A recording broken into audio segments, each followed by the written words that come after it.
Berdasarkan hasil survei lembaga Spektrum Politika Institute ada 3 nama elektabilitas tertinggi calon presiden tahun 2024. Survei melibatkan 1.240 responden di 34 provinsi Indonesia yang diwawancarai langsung pada tanggal 5 Juli sampai tanggal 17 Juli tahun 2021. Margin of error survei sebesar 2,9% dengan tingkat kepercayaan 95%. Sejumlah pertanyaan diajukan kepada responden, terutama mengenai calon presiden dan wakil presiden untuk pemilu tahun 2024. Nama Gubernur Jawa Tengah Ganjar Pranowo ada di posisi teratas elektabilitas capres mencapai angka 16,9%. Di posisi selanjutnya ada nama Menteri Pertahanan yang juga Ketua Umum Partai Gerindra, Prabowo Subianto, serta Gubernur DKI Jakarta Anies Baswedan. Setelah Ganjar, ada nama Prabowo Subianto dengan elektabilitas 16,4%, disusul nama Anies Baswedan dengan elektabilitas 10,2%, kata Direktur Data dan Riset, Spektrum Politika Institute, Andri Rusta, Jumat, tanggal 20 Agustus tahun 2021.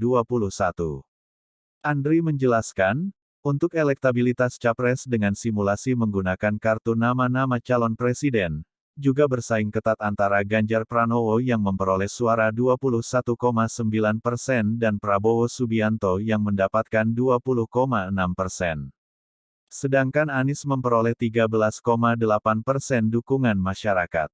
Peluang Ganjar dan Anies ini semakin besar karena popularitas dan tingkat penerimaan masyarakat kepada mereka masih bisa ditingkatkan menjelang pemilu 2024, kata Andri. Saat ini, popularitas Anies Baswedan justru lebih unggul sebesar 86,1% dibandingkan Ganjar yang hanya mencapai 71,1%. Dalam hal tingkat penerimaan terhadap sosok, Anies Baswedan mendapat 60,5%, sementara Ganjar Pranowo mendapat 52,4%. Sedangkan tingkat popularitas Prabowo Subianto tertinggi, mencapai 93,1%.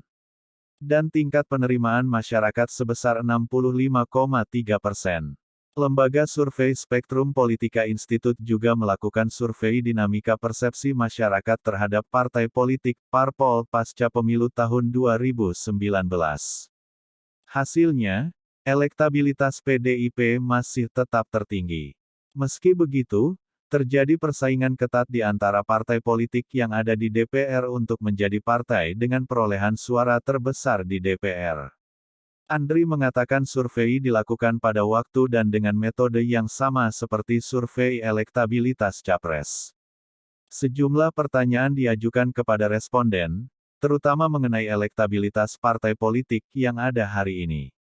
Hasil survei kami menunjukkan bahwa PDI Perjuangan masih unggul dengan dukungan suara sebesar 18,9%, lalu diikuti oleh Partai Gerindra yang mendapatkan dukungan suara sebesar 11,7%, kata Andri.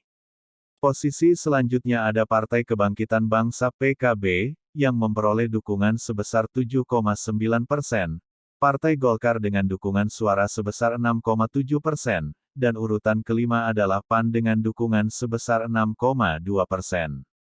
Masuknya PAN di peringkat 5 besar ini memang menarik karena PAN bukanlah partai koalisi pemerintah yang mendominasi DPR, terang Andri. Selanjutnya, di peringkat 6 ada Partai Demokrat dengan suara 6,1%, PKS di urutan 7 dengan 5,8%, Partai Nasdem sebesar 4,1%, dan P3 sebesar 3,6%. Meskipun begitu, survei ini juga menemukan bahwa pilihan masyarakat masih belum sepenuhnya mengakar pada nilai-nilai ideologi yang dimiliki masing-masing partai tersebut. Ini dibuktikan dengan tingkat kesukaan dan kedekatan masyarakat yang masih rendah kepada partai politik yang ada dalam sistem politik. Survei ini menemukan tingkat kesukaan dan kedekatan masyarakat pada partai politik hanya pada angka 33,2%. Sementara itu, sebanyak 59,4% masyarakat Indonesia belum merasakan kesukaan dan kedekatannya dengan partai politik. Ini harusnya menjadi perhatian partai politik karena rendahnya parti ide masyarakat Indonesia, katanya. Menariknya lagi, kata Andre, dari 33,2% yang merasa suka dan dekat kepada partai politik ini hanya kepada PDI Perjuangan dan Partai Gerindra dengan Parti ID masing-masing 24,4% dan 16,5%. Sedangkan partai politik lain jauh di bawah kedua partai.